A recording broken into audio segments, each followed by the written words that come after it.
Sir, ಇದು ಕುರ್ಚಿ ಉಳಿಸಿಕೊಳ್ಳುವ ಬಜೆಟ್ ಅನ್ನುವಂಥದ್ದನ್ನ ಕಾಂಗ್ರೆಸ್ ಆರೋಪ ಮಾಡಿದೆ. ಅವ್ರು ಅದನ್ನೇ ಹೇಳ್ಬೇಕಲ್ಲ, ಇನ್ನೇನು ಹೇಳಕ್ ಸಾಧ್ಯ? ಇಲ್ಲಿ ಕುರ್ಚಿ ಉಳಿಸ್ಕೊಳ್ಳೋದು ಎಷ್ಟು ಮುಖ್ಯವೋ, ಅಭಿವೃದ್ಧಿಯಲ್ಲಿ ಕುಂಠಿತ ಆಗಿ ಸಮಸ್ಯೆಗಳನ್ನು ಎದುರಿಸ್ತಾ ಇರತಕ್ಕಂಥ ರಾಜ್ಯಗಳಿಗೆ ಶಕ್ತಿ ತುಂಬಬೇಕಾದ್ದು ಅಷ್ಟೇ ಈಕ್ವಲ್ ರೆಸ್ಪಾನ್ಸಿಬಿಲಿಟಿ ಇದೆ ಅಲ್ವಾ? ಆ ಹಿನ್ನೆಲೆಯಲ್ಲಿ ಮಾಡಿದ್ದಾರೆ. ಕಳೆದ 5 ವರ್ಷಗಳ ಹಿಂದೆ ಚಂದ್ರಬಾಬು ನಾಯ್ಡು ಯಾವಾಗ NDA ಜೊತೆ ಇದ್ದು ಆಮೇಲೆ ಬಿಟ್ಟು ಹೋಗುವ ಕಾರಣವೇ ವಿಶೇಷವಾದಂತಹ ಪ್ಯಾಕೇಜ್ ಕೊಟ್ಟಿಲ್ಲ ಅನ್ನುವಂತಹ ಕಾರಣಕ್ಕಾಗಿ ಅವಾಗ ಕೊಡದೇ ಇರುವಂತದ್ದು ಈ ಕೊಡುವಂತಹ ಅನಿವಾರ್ಯತೆ ಯಾಕೆ ಸೃಷ್ಟಿ ಆಯ್ತು ಅಂತ. ಈಗ ಅವತ್ತಿನ ಸಿಚುವೇಶನ್ಗಳೇ ಬೇರೆ ಇತ್ತು, ಈಗಿನ ಸಿಚುವೇಶನ್ಗಳೇ ಬೇರೆ ಇದೆ.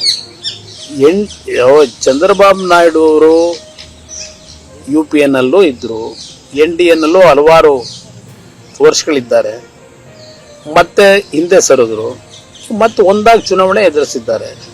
ಒಂದೊಂದು ಸಂದರ್ಭದಲ್ಲಿ ಒಂದೊಂದು ತೀರ್ಮಾನಗಳು ರಾಜಕೀಯವಾಗಿ ಆಗ್ತವೆ. ಅದೇ ರೀತಿಯಲ್ಲಿ ಒಂದೊಂದು ಸಂದರ್ಭದಲ್ಲಿ ಒಂದೊಂದು ರೀತಿಯಲ್ಲಿ ಕೆಲವು ಅಭಿವೃದ್ಧಿ ಪೂರ್ವಕವಾದಂಥ ಕೆಲಸಗಳಲ್ಲಿ ಯಶಸ್ಸು ಕಾಣ್ತಾರೆ, ಕೆಲವು ಬಾರಿ ಯಶಸ್ಸು ಕಾಣಕ್ಕಾಗಲ್ಲ.